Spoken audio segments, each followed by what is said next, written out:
What's going on, guys? Welcome to another episode of Renegade Jukebox on the Renegade Pop Culture Podcast Network.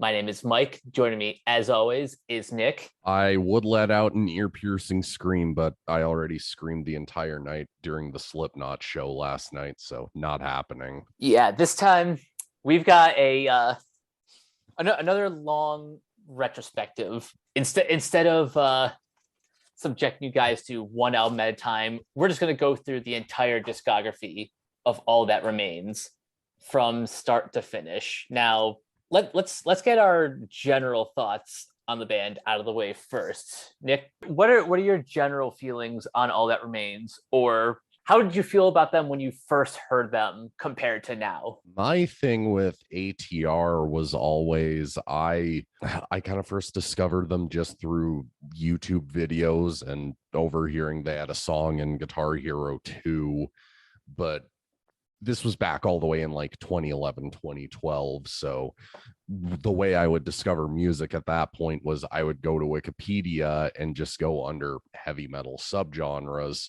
And one of my frequents would always be the melodic death metal section, and All That Remains would be in there and in the metalcore section, which I didn't really understand. But eventually, once I started checking their music out, undeniably they have phenomenal records, but my thing is they are kind of the most consistently inconsistent band that sometimes they just decide, you know what, let's not capitalize on the potential we have. That is very accurate. For me, I think it was straight up Guitar Hero 2 that introduced me to the band. That and like Headbangers Ball would play the video for, I think it was The Deepest Gray off This Darkened Heart. Good choice. So yeah, between that and hearing Six on Guitar Hero 2, that was really all I needed to get me hooked on to this band. And we'll get to those respective albums in a minute, but every band has to start somewhere. And where this one started was 2002's Behind Silence and Solitude. I do not have very much to say about this record. I really feel like I can summarize it in a sentence. Definitely not a bad album. Definitely some good mellow death parts. But for me, the production really kind of makes it feel undercooked. Yeah, I agree with that.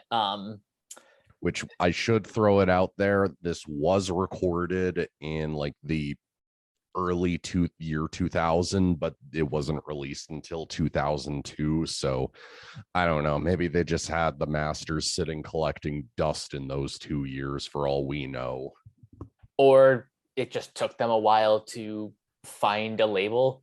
Yeah, but at the same time they were coming up at the same time as Kill Switch Engage and Unearth. But then again, the whole melodic death metal or the metalcore side that was copying At the Gates and In Flames was just starting to get popular at that point.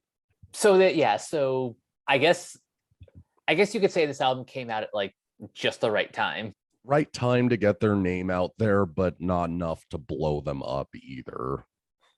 No, that wouldn't happen until the next record. But before we move on from this, do any songs off Behind Silence and Solitude stand out? The title track has a nice little mellow death riff. Follow's a good tune. One Belief is a good closing track, but it does kind of make it doesn't feel like a closing track. It doesn't have any finality to the album track list. So I actually agree with that. When I listened to this album and I got to One Belief, like the first thing I said after was like, wait, that's it? And what's funny is this album isn't any shorter or longer than the rest of their discography. The average length of each album is around 38 to 40 minutes. But this one does kind of leave on a unsatisfying note. it does what it needs to. It's an album that lays the foundation for the band. Yeah, That's all that really needs to be said. basically. So we now move on to This Darkened Heart, which I'll be honest, I only listened to this front to back recently. And now that I have, damn, this is a great record. This is the kind of record that, you know, came out in the same year as Killswitch's record End of Heartache. And by the way, this was produced by Adam D as well. And you can kind of tell from the production that they definitely got a bigger budget for this record. And also don't forget Unearth's The Oncoming Storm. That also came out the same year. This might actually be my favorite All That Remains record, because my thing with this band is that I prefer when they stick to just purely being heavy. And one of the things that really sold me on the band was actually Phil's growling. I think that his growling voice sounds awesome. And when the band's just allowed to just be a new wave of American heavy metal band that combines hardcore with melodic death metal, I think that's where they excel the most. And this record is just, for me, it's the perfect All That Remains record. Yeah, I think this album hits like that sweet spot where they're still bringing in a little bit of their mellow death influences, but the production has increased. Even like the musicianship has gotten tighter. There is a little bit of clean singing, but it's not as overwhelming as it would be on future records. Or, you know, drastic, but more on that in a minute. Favorite tracks on This Darkened Heart? I usually try to not avoid I usually try to avoid just putting singles in favorite tracks, but Deepest Gray is awesome. I Die in Degrees is great. The closing track, the title track, that is, and Death in My Arms, that's also a really great song.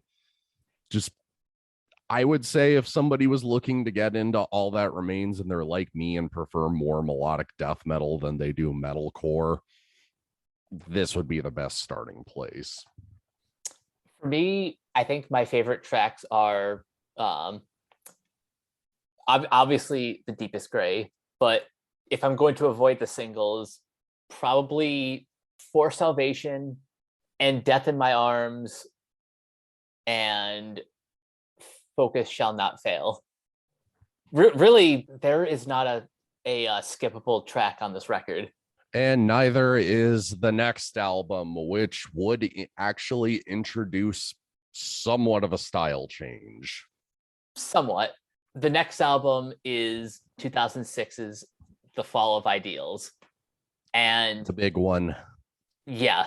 This I would argue is their Master of Puppets. It was for a while my favorite album. Now I think this and This Darkened Heart are pretty much tied.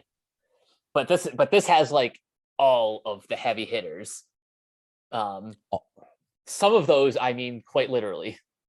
Yes. I'll just get to praising how good the band is on this. Arguably for me, my favorite aspect of this is the drumming. Shannon Lucas, who I was just about to bring that up. A year later joined the Black Dahlia Murder. His drumming's phenomenal on this. It keeps the momentum going and keeps the intensity up, along with the late Ollie Herbert's riffs. I mean, the shredding all over this thing sounds amazing, and we got to keep in mind this was also produced and mixed by Adam D once again, but it was also engineered by Peter Wickers of Soilwork fame. That's a really good team to get behind you. Yeah, and really the thing with this album is that it's insanely well produced, but it still at least feels like it has dirt under its nails. Yep. And my thing, I kind of hinted at this talking about This Darkened Heart, which for a while this record was either my second or third favorite back in the day. But one of the things that I'm actually not a fan of in this band, I've never been a fan of Phil's clean singing, and this is kind of the first album where it's on full display. Yeah, this might be the first time where they start experimenting with ballads to some extent. But it's still heavy though. It's more like the way Killswitch did a ballad with The End of Heartache or In the Arms of Sorrow. Yeah, we're not quite in butt rock territory yet, but this is like the early stages. At least though, when a song like Whispers comes on, it doesn't sound disingenuous or trying to go for that radio rock crowd. It's at least still a well-written song. It's just, for me, I've just never been a fan of Phil's clean singing. I've always just found it too whiny. And back in the day, for me, at least, it would kind of detract from the heaviness of the songs on it. But that said, you got songs like The Weak-Willed. You got songs like Six, The Air That I Breathe. Empty Inside kicks ass, especially with those blast beats in the chorus. Like that is how All That Remains should sound for me. Those are some good tracks. Indictment as a closer, another awesome track. And each time that I've seen ATR live, they always open with The Air That I Breathe, and it really gets the crowd going. The Air That I Breathe is, weird enough, despite what I just said about Phil's clean singing, this is one of the few times in their catalog where I've gone, this actually sounds bearable, or dare I say great even. Like this is one catchy tune with just nothing but riffs and solos all over the place. I think we'll talk more about Phil's cleans later, but I think the biggest problem for me, at least, is he tries going way above his natural register, and that's why it ends up sounding whiny or just off key, and he has to use auto tune to make corrections. Electronic assistance, we'll discuss that in a minute, but no, enough jumping ahead too much. I mean, beyond just my own personal gripes, the album, its hype is well deserved. It's a well-made record. It's still a good sounding record almost 20 years, close to 20 years after it's come out. The songwriting on it's great. The playing on it's great. It's the first time Gian, I hope I'm saying her name right, Gian joins the band. I think that's right. Yeah. And arguably, like, the best known songs, This Calling was actually promo for Saw 3 at the time. And was featured on the Massive Horror 2 soundtrack. Thank you. And we kind of hinted at it earlier, Six being in Guitar Hero 2. So, I mean, this album, it's out there. It's their best known one. And either if you had to start with This Darkened Heart or this album, you're not at bad starting places with them. Oh, no. Depending on where you lean in terms of heavy metal subgenres, it's like This Darkened Heart and The Fall of Ideals are like door number 1 and door number 2. If you wanted to lean a little bit more towards mellow death, you would go to This Darkened Heart. But if you wanted more metalcore, you would go to The Fall of Ideals. Both are perfectly fine entry points. And yeah, I would say both are all-time greats of their respective genres. No doubt about it. I mean, there's a reason Sounds of the Underground existed as a tour. A band like this is pretty much prime for a tour like that. Oh yeah. But the thing with The Fall of Ideals, despite the fact that it gets you a ton of fans and people are loving the record, follow-ups eventually have to happen. And my thing is, I doubt any follow-up they could have done was going to stack up to it. It's really hard to top an album with like such a tight lineup, and it really is a shame that Shannon Lucas left after only one album. At the same time, that's no slight against Jason Costa. He's a good drummer. He really is. It's just the main thing is, and Phil would go on to say this kind of condescendingly in interviews years later, that, you know, I just kind of have that feeling that I doubt the band would have gone like in a direction, like they wouldn't have gone as heavy as Behemoth, but let's just use them for an example. Like, I doubt they would be trying to sound like Behemoth or Lamb of God on the next album. But 2 years later, we get Overcome. And Mike, I'll let you take over from here because I have my feelings about it. You go nuts for a few minutes. So Overcome, it's the first All That Remains record that like I was in the hype for. This was really like before the rails just completely fell apart for the band. More on that later. But this is also the first time that they started to dip into the butt rock territory. Now, the good news is their first official single, 2 weeks, is still heavy. It's just heavy without Phil's growls. Well, they're there. It's just the main thing that he does notably going forward is to kind of get some behind the scenes stuff out of the way. Apparently, Phil blew out his voice at some point between 2007 and 2008, and they struggled to get him back in the studio to finish recording the album. So that's why he kind of has that pancake delivery where it's in one part you hear growling, but it's the clean singing that takes the center stage.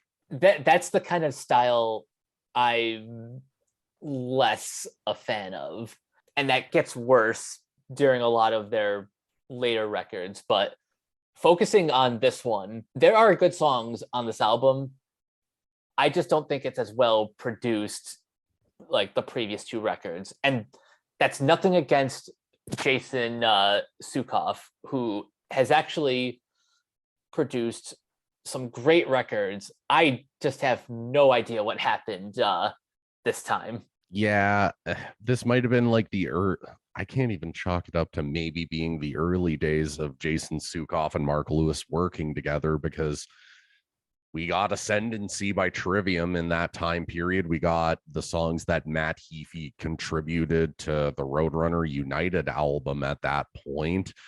We also got Constitution of Treason by God Forbid. We got Bury Your Dead's Beauty and the Breakdown, Chimera's Resurrection, Devil Driver's The Last Kind Words, Black Dahlia Murders Nocturnal. There's kind of no excuse for this to kind of sound as flat sounding as it does. For me, my main thing is just that, like I said earlier, I am not a fan of Phil's clean singing. So this album, initially when I first heard it, kind of repulsed me, but going back and listening to it again, this might rank higher for me than I originally expected. At least with this album, I can appreciate the playing more behind it. I mean, Ollie and Mike's riffs on this thing are phenomenal. And I mean, Jason Costa's more than a suitable replacement for Shannon Lucas. So I can't really complain about the musicians behind Phil. It's just Phil. Yeah, Phil is just going to infuse the clean singing as much as possible and try to have that dominate more than the growling, which, don't take that as a slight against clean singing. I love Kill Switch Engage. I don't consider Trivium a metalcore band, but you know, a lot of people do, so throw them in the argument, I guess. And for me, Probably my favorite song, though, is Relinquish, purely because it doesn't have Phil singing on it. It sounds like proper All That Remains, sounding aggressive and heavy. Yeah, Relinquish is a great track. As far as the ones where he is singing, I like Do Not Obey. I think Chiron, I think that's how you pronounce it. Yeah, Chiron's awesome. Yeah, the singles are What you'd fine, kind of I guess. expect. At least 2 weeks has a great rhythm section. Yeah, it starts off well enough. Forever in Your Hands is a schmaltzy ballad, though. I can kind of do without it, but in terms of metalcore, though, it's not the worst thing I've ever heard. Definitely not from this band. Oh no. The other good song, I guess, title track is heavy enough, I guess. I just wish that it had less clean singing on it. One last thing we should probably talk about before moving on is they ended this album on a Nevermore cover. The last track is Believe in Nothing. Which, Phil, you do not try to sound like Warrell Dane. You will never sound like Warrell Dane. And full disclosure, I have not heard this cover in its entirety.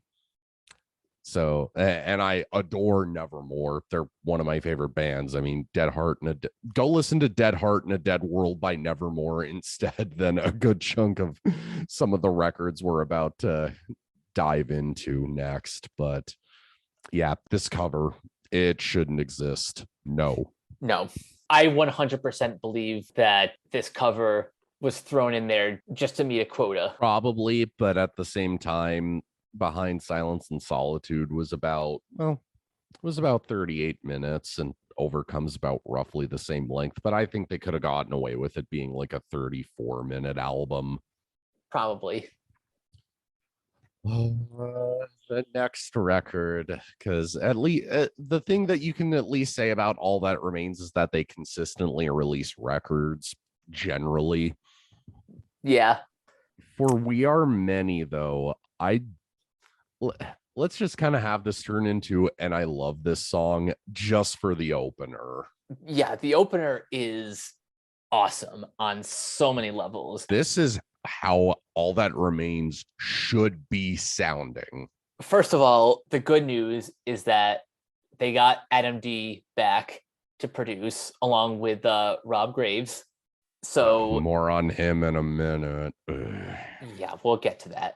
So if nothing else, production wise, this is a step up from Overcome. We'll get to the writing in a minute, but the opening tracks, Now Let Them Tremble, and For We Are Many, which is really just one track, pretty much, is probably the best way to kick off an ATR record, or any record really. It has everything the band is good at. The melodic death metal sounding riffs, the chugging guitars, the drums that are like perfectly in time with the riffs. Even though that there is a little bit of clean singing from Phil in the background towards the end of the song, it doesn't kneecap the track at all. Oh no. Like, although my thing is that Gian usually does backing vocals live, I kind of wish they would have just let her shine there for 2 seconds. It would have given the track a little bit more of a unique feel, in my opinion. But other than that, no, this for me is the perfect way to kick off an album. It's intense. It gets you excited to hear the rest of the album. Too bad the rest of the album sounds nothing like this. Now, not without trying, though. There are like little flares, but it never like stays that consistently heavy where like the double bass is just like punching you square in the throat over and over again. I think that's fair. Like there are songs that on this album that I love, like Some of the People, All of the Time, Dead Wrong. Even as far as like their butt rock stuff, I like Hold On a little bit better than 2 weeks.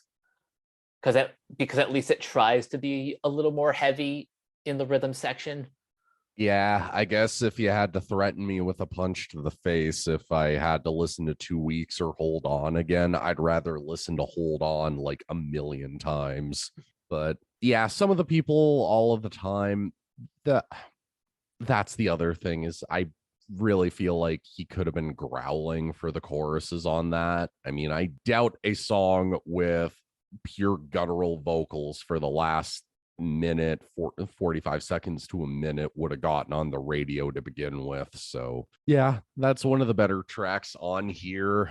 The talk box solo on Won't Go Quietly is unique.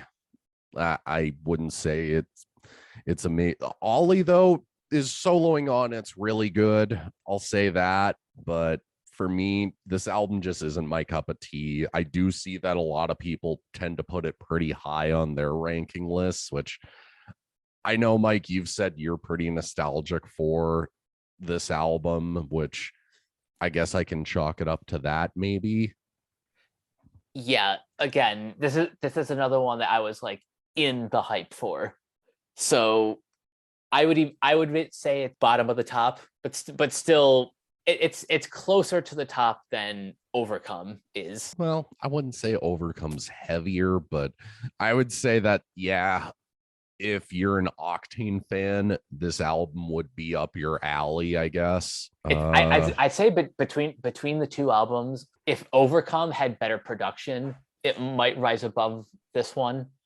But if the songs were heavier on this, then yeah, For We Are Many would be the superior one. Yeah, the main thing with this is just it does feel like just a continuation of Overcome, just with better production on it. At least both That's of those albums are better than the next one, which is really frustrating because A, Adam D is once again the producer, and B, what happened? I have no clue. I think that they were wanting to commit to maybe a newer sound. But the weird thing is that this was produced and mixed by the same team that worked on Shadows Falls last album, Fire from the Sky, which just astounds me how that record still sounds great 10 years later. But A War You Cannot Win sounds insanely dated and thin. Yeah, this honestly sounds like a demo record that someone from the label accidentally put into release. Yeah, it's a demo album that got released to the public and promoted as a studio release. So remember, guys, when I said how I can't stand Phil's clean singing? Well, that's most of this album. This is not a metalcore record with a few ballads. This is a butt rock album with a couple metalcore songs. Yeah, I would say that's a pretty apt description. I mean, You Can't Fill My Shadow, I guess, has a nice little mellow death riff that gets you excited, which I kind of wish that's how the album sounded as a whole. But then, weird enough, just when it goes into the verses, it just kind of like it just kneecaps itself, even with the growling on it, which I kind of find weird. That's how I feel about the opening track. Like it sounds like it's going to be like a banger, but then like the verses start and it just sound again, it just sounds like a demo. Can we get this one out of the way? Stand Up is fucking terrible. Oh, I not a fan of that song. I tried to give it its fair chances back in the day, and I cannot stand the vocals on it. I cannot stand the plotting riffing on it. It's just dull. Yeah. When a band like this with musicians that we know can do better just kind of phone it in is way too noticeable. Even And even on songs like, I know we're picking on the singles, but Asking Too Much, What If I Was Nothing, those songs like feel calculated for radio play. Which is so weird that this album was being promoted at the same time while they were on tour with the following bands promoting way heavier albums. Let me go through it. Death Clock promoting the Death Album 3, Machine Head, Unto the Locust, and Black Dahlia Murder, Ritual. As you can see, one of these things is not like the other. As usual.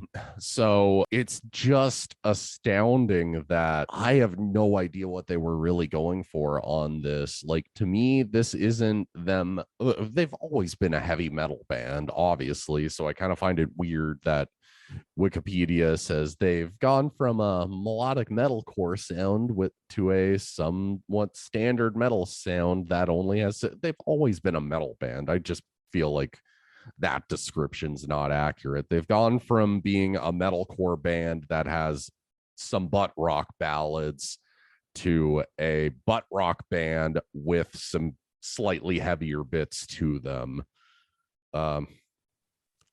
Let's get the heavier songs out of the way before we have to talk about one of the worst radio singles I've probably ever heard. A Call to Non-Believers has some nice riffing in it. The title track has some okay bits to it. Sing for Liberty has a breakdown that's not too bad or generic.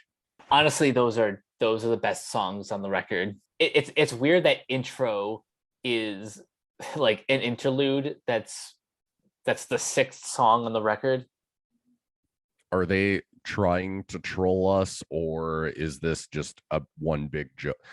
Honestly, I think Calculating Loneliness could have been its own intro. That wouldn't have been a bad way to start off the album.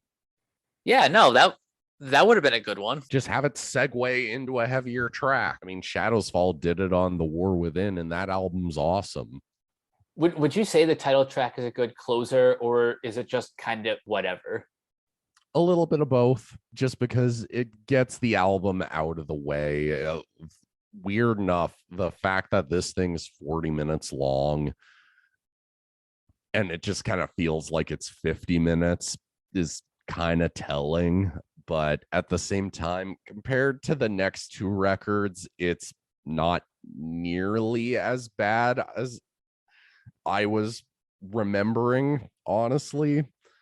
Although we have to talk about this one because this becomes a bad habit with this band, and arguably their biggest single, unfortunately. Oh, What If I Was Nothing? Mike, I would rather have to listen to Far Away by Nickelback again than ever hear this fucking thing ever again. You know you have a problem when you're being compared negatively against Nickelback. Like, as disingenuous and corporate as Nickelback is, this is basically just begging to get played next to like Hinder or Buckcherry or something. Ugh. Like this is just so calculated and generic, and as soon as Phil gets into that as soon as he just rhymes girl with girl, I wanted to vomit blood a la Nathan Explosion. I don't have much else to say. Do you have anything to add, Mike? I'm just going to objectively list off the writing credits on the singles. Asking Too Much and What If I Was Nothing are both credited to Rob Graves. Enough said. Blame him for it. Well, blame the band, but blame him for it too.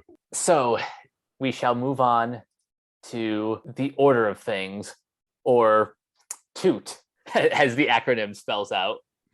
We're aiming for fourth grade humor in this case, and I don't care. Which the main thing I'll comment on first. Weird enough, this thing took 3 years to come out after the previous album, so I guess that's notable. It's the first time a longer gap has happened between albums. You'd think a longer wait would result in higher quality, right? and getting Josh Wilbur, who has produced for the following bands: Lamb of God, Unearth, Trivium. Granted, some of those albums wouldn't come out until years after this one, or in this case, literally Josh Wilbur produced Sturm und Drang by Lamb of God that came out like 5 months after this. Cool if I tear the Band-Aid and just kind of go nuts for the next minute, Mike? Sure. This is the worst All That Remains album. I am not kidding, and I am not trying to be hyperbolic or OMG angry reviewer. I don't consider myself a quote reviewer. I'm just some guy who has opinions on heavy albums. And that's kind of my attitude towards this album and Phil's general persona around the time of release of this album is just that he said a bunch of really condescending, douchey shit about metalheads, which we'll get to a specific track on this piece of shit. But no, he would go around saying something to the effect of kids bombing cities is a consequential thing, and some kid with a blog talking about how heavy our record isn't on the internet, that's not consequential. Like douchey bullshit like that, like comparing apples to child bombings in the Middle East. Like, come on, dude. Like, don't insult your fan base like that. Yeah, never a good idea to insult the people who pretty much made you what you are. Yeah, and going around starting fights with better bands than you just because you're running around saying All That Remains have transcended metal. Motherfucker, you have not transcended metal. You haven't put out a consistently good album at this point in your career in 9 years, with odd tracks that would be a band's B-side at this rate. Mike, do you have anything you want to add to that before we start tearing into the actual songs on this thing? Well, I was about to ask, are there any redeeming qualities to this record? Because I don't hate No Knock, but it's kind of, as a first single, it sells false promises. It sounds heavy, but it lacks the energy, the classics. And also Phil's voice throughout this entire piece of garbage literally sounds like he has smoker's cough. Yeah, his voice has definitely seen better days by this point. Yeah, I used this comparison for you earlier. It literally just sounds like Patty and Selma decided to form a heavy metal band where they try to growl and they fail miserably at it, but somehow it sells records. Somehow.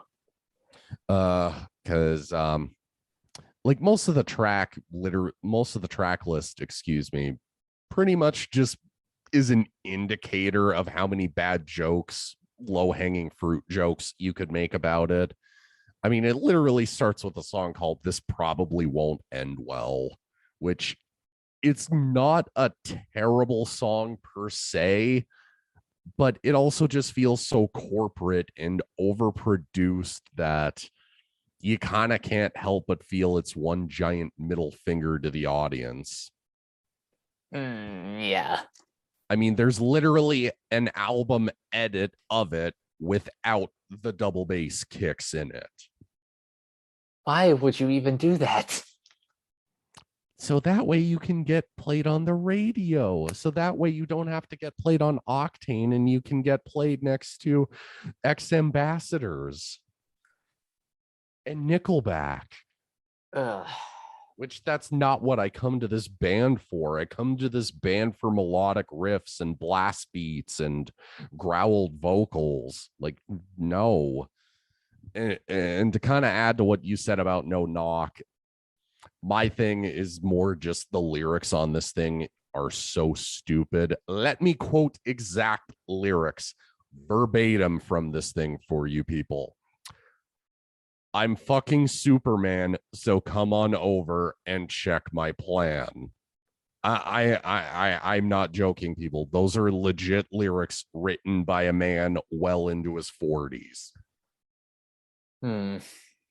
Divide literally just sounds, Divide and Greatest Generation really both just sound like generic pop punk songs. Which is a weird direction for the band to head in. Not as Mike, I'm gonna ask a real question. Gun to your head, you had to listen to one of these songs again. What If I Was Nothing or For You? What If I Was Nothing? I don't even register For You as an ATR song.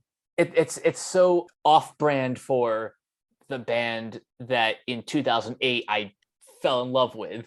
Let's put it this way. I'm not just gonna name one song I would rather listen to from this band. I'm gonna name 5. For You is so bad, I would rather listen to Lullaby, Trying Not to Love You, Saving Me, Someday, and Photograph by Nickelback. I would rather hear those 5 songs over and over again for the rest of my life than have to hear For You ever again. It's shit. Yeah. Like, again, not trying to be hyperbolic. This is genuinely the most insincere, generic radio rock schlock you could listen to. Now, what about some of the non-singles, like a song like Pernicious, which sounds like an ATR song written by an algorithm? Yeah, that sounds about accurate. Also, Reason for Me to Fight is a generic fight song that, whatever, it exists, sure. One of the big middle fingers on this album for me is Victory Lap. Like, the lyrics on that literally just sound like one big middle finger to the fans of the heavier material from this band, and it just kind of feels like Phil's just doing it to troll the audience, which I just feel like is the biggest dick move. It's like, my thing has always been, yeah, The Fall of Ideals, it's a great record, but I don't want you to just recycle and just make that album over and over again. I want you to take what made that album so good to begin with and just expand and build upon it, not recycle it. Phil's attitude has just kind of been like, you just want us to put out the same record again when it's not. Keep in mind, this was also the time period where this same man also defended the use of the other F word because, quote, the only people with any real grievances and discrimination are Black people. Okay, no, absolutely That's his not. excuse. So this is the kind of level of maturity we're dealing with here, people. The last thing we should talk about is true cult metal, which is another middle finger to the fan base. This song was so bad it made me shut off the album. I just want to put that out there. This song is basically the biggest middle finger to any band's fan base, which of all people here, considering I just dogged up, I know that, we kind of have our political views and we're not afraid to put them on full display. But of all people I'm about to quote here, I'm about to quote Dave Mustaine here, and I'm going to direct this directly at Phil. You didn't make metal, Phil. Metal made you. Heavy metal literally gave you a career and the opportunity to make as good of music as you did on those classic albums. But now it just feels like you just want to be a huge douchebag about it. And I have no time for people who just want to actively insult my intelligence. So if this is as low as the band can get, before I tease the next record, at the time, like, did you think this is the end for the band, or were you just expecting another one a few years later? Just kind of expected another one a few years later, and I just didn't care, honestly. And another one of the other few nice things I can say about this, Gian's not a bad singer. but it's pretty obvious that, you know, she ended up joining more of a hard rock kind of band after leaving in 2015. Yeah, I just kind of expected another record with a new bass player 3 years later. That's it. And that album is madness. If The Order of Things is the most insulting ATR record, Madness is just the most boring. You know what? My thing with Madness, just to tear the Band-Aid off, it is not a good album. I at least respect this one more. If you've noticed, there's a pattern with ATR records where it's almost like every other record is like, this one is produced like crap. This one's great. This is not a good record creatively, but production wise, Howard Benson, like he is a known commodity for a reason. He's not necessarily associated with metal. He's more of a pop and at best somewhat of a hard rock producer, but he puts in good work.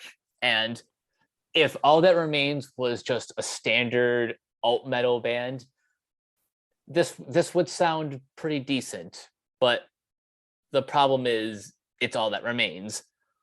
The thing for Madness with me, which the production, it sounds terrible. Like, this is the worst sounding Howard Benson album I've heard. Like, the opening track, Safe House, to use as an example, it literally just neuters. Like, if you took Adam D to produce it, it'd sound much thicker, meaner, and robust sounding. Here, it just sounds thin and just not as intense or heavy, which I know that some people would take that as it lending credence to Phil's argument when I was talking about the previous album. But no, this just feels like we have to shoehorn a heavier song into this record when it's more of a radio-friendly hard rock album, which that's my thing. The Order of Things tried to be, quote, heavy, but it was just one big middle finger to the fan base and literally was just generic butt rock ballads with the odd heavy riff or growled vocal here and there. This, it just kind of embraces that, yeah, we're more of a hard rock sounding band now. And I respect that more. At least they're acknowledging objective reality. Just too bad the songs are dull and boring. The title track was one of those songs where I'm just like, nope, I'm not going to give this album a chance. And I didn't for the longest time until recently. Honestly, whenever I hear Phil go, "This is madness," I just keep expecting Gerard Butler to just shout out, "This is Sparta." Nice. I had to make a low hanging fruit joke there, but no.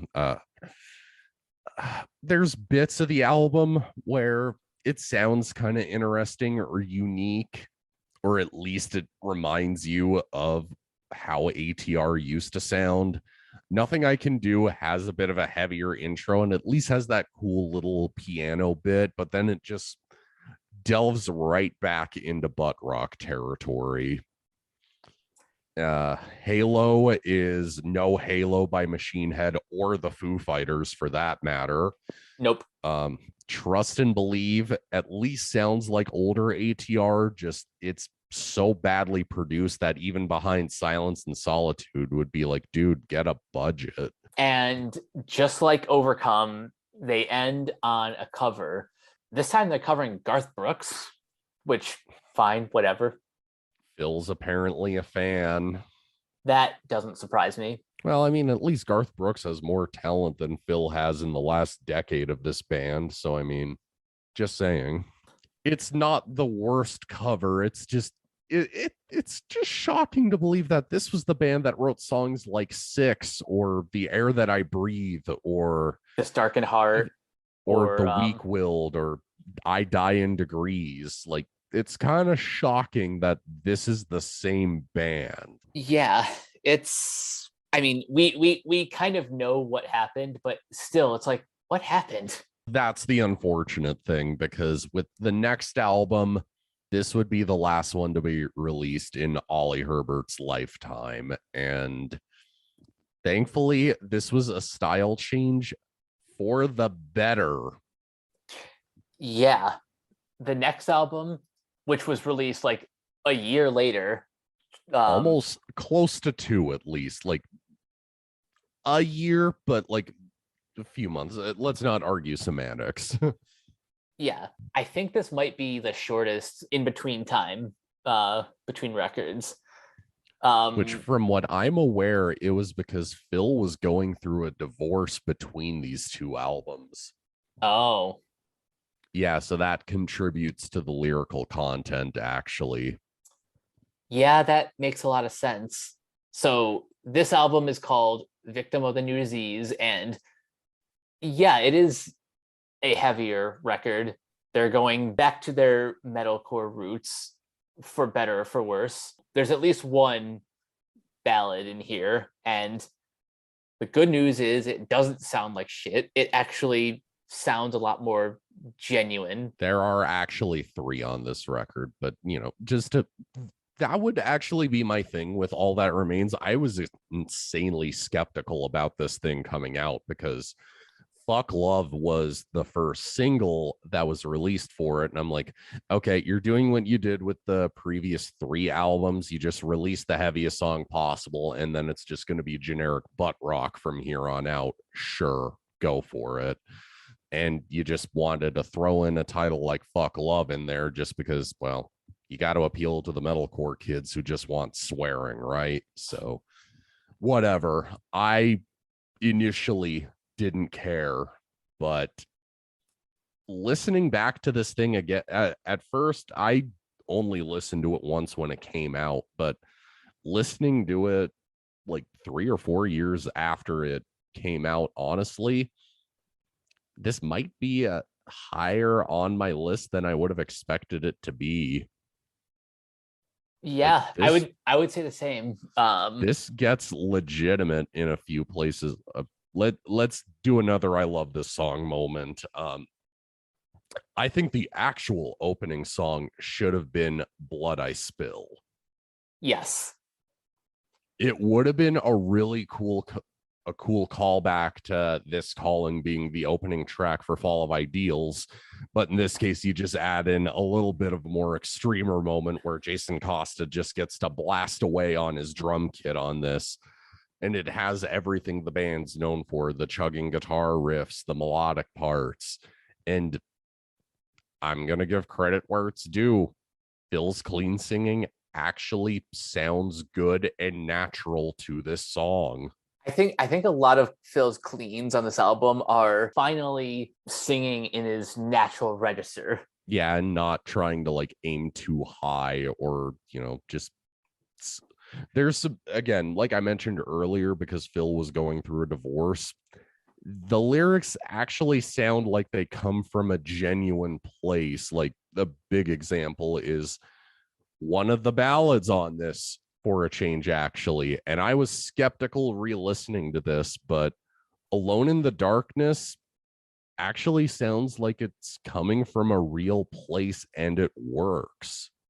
Yeah. Like it's genuinely him just wondering how he's going to manage dealing with this breakup. And even on more of a radio-tastic song like Everything's Wrong, he doesn't just, that's kind of what I hate even more about the order of things, is just that he tries to pass off any genuine criticism as just, oh, it's just a bunch of metal elitists and haters. But in this case, he's talking about a relationship, going, maybe I could have been a better man to my wife. I could have been a better person. Like, where did things go wrong?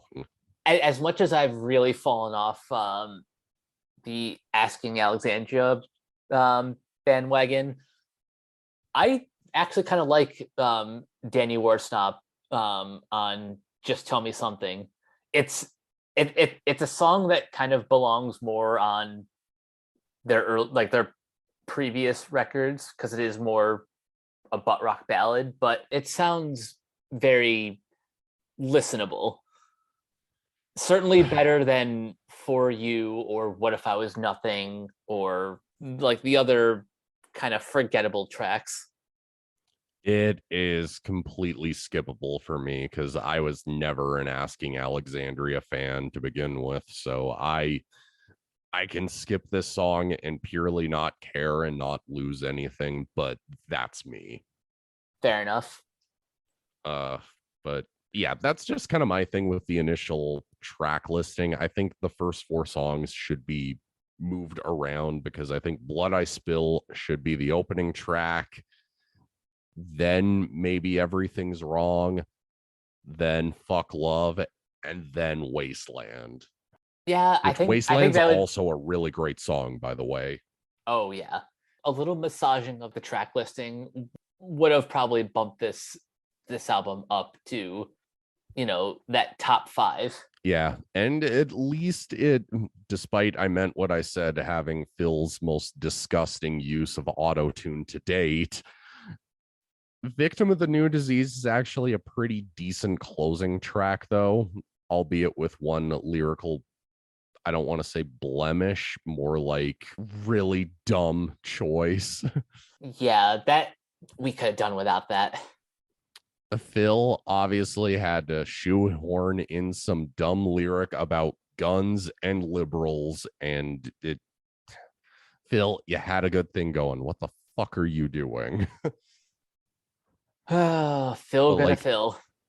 pretty much. But despite that, Victim of the New Disease, at least it gets you excited for the future, and it's a step in the right direction. Um, let's talk about the future for a second. Obviously, as much as we will forever miss the great Ollie Herbert, Jason Richardson's their new guitar player. yeah, from All Shall Perish, Born of Osiris, Chelsea Grin. That's actually a pretty good resume right there. Sans Chelsea Grin. Um, at least he has the discovery under his belt. Yeah, pretty much. Yeah, he's more than a suitable candidate to. I will never say replace Ollie because Ollie will never be replaceable in that band. But no, if ATR is going to continue, I'm more than happy with Jason Richardson still playing lead guitar in the band. Same. My thing, though, just because that's the weird thing. I'm not used to All That Remains taking almost 4 years in between albums. I know. You'd think they'd have something ready to go. If losing Ollie was like a big blow to the band, then I understand that. But still, they've been gone for a while, and I'm interested to see what's next for them. Yeah, that's my thing, is that I just hope this is a sign of creative rejuvenation for the band and that the next record takes what was good on Victim of the New Disease and just builds on that. Less I meant what I said and more Alone in the Darkness type ballads. If they're going to do ballads, have it be more in that vein. And also, obviously, write more songs like Blood I Spill because that song kicks ass. Yes, absolutely. Now, I asked Nick this question a couple days ago, and I know we pick on In Flames a lot on this podcast, but I kind of have to ask: of these two bands, which would you say had the steepest decline in quality? I kind of feel like it's a bit unfair because In Flames were more of a melodic death metal band, and All That Remains had their mellow deathy period, but obviously turned more metalcore as time went along. But my thing would be All That Remains is decline in quality felt more insulting. In Flames more just kind of felt like I don't feel this should be called In Flames anymore. I yeah, Just I kind purely, of I hear what you're saying. Yeah. For me, I guess within Flames, the decline felt more I guess a little bit more gradual. Almost like a frog in boiling water, whereas all that remains, it felt like self-sabotage from within. Pretty much. And within Flames, it's not even, again, I stand by it. You can't call this In Flames anymore for me, just because most of the founding members aren't even in the band anymore. Yeah, they've become like the ship of Theseus of metal. Yeah. So I don't know. At least I feel that All That Remains, there's a chance for a potential new great album from them. But In Flames, I really feel like they should either adopt a new name for this new sound or just, I don't know. I'm just kind of at that point with In Flames that, you know, they're never going to be a melodic death metal band again. So I've just kind of accepted it. I mean, look on the bright side. At least we have the Halo Effects debut to look forward to. Yes. Um, album rankings. If you want to go first. Okay, so going from worst to best, we've got at the bottom, we have The Order of Things and Madness. I'm going to say those two albums are tied for different reasons. I kind of already mentioned that The Order of Things is more insulting, whereas Madness is more boring, and whichever one of those sounds worse will be your worst. Slightly above that is A War You Cannot Win. The production is flat, thin, very underwhelming, and this was like this was the band going downhill on the slippery slope in terms of too many ballads, too much of Phil's clean singing, and not the good kind. And just an all-around disappointment with some redeeming qualities, but not a lot. Above that, I would put Overcome, which kind of has the same problems as A War You Cannot Win, but at least it has more standout tracks on it. Above that would be probably Victim of the New Disease, which is like a genuinely great album, or it would be great with a little bit of extra tweaking. For We Are Many is above that really only for nostalgia. That was one of those albums that I was like in the hype for. And the first time I saw the band live was like the summer before that album released. So I have more fond memories attached to it. And then above that, actually, wait, somewhere below that, I have to sneak in Behind Silence and Solitude, which is a great debut that's just kind of lacking in production. Then at the top is a tie between The Fall of Ideals and This Darkened Heart, which we've already praised enough. Okay, I'm next. I'll actually just go best to worst in this case.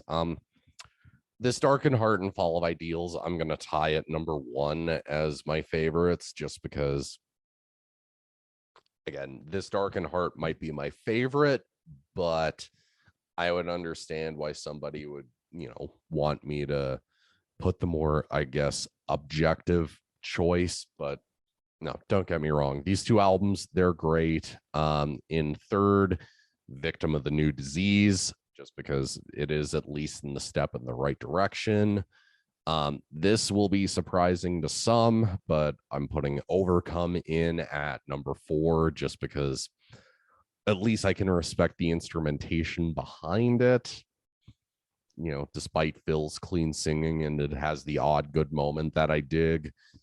Then behind Silence and Solitude, again, the main thing is just the underbaked production for We Are Many, which, again, I see what people enjoy in this. It's just not for me. War You Cannot Win, then Madness, and then right where Encore is, The Order of Things. Yeah, that's a solid ranking. Those are our complete thoughts on the discography of All That Remains.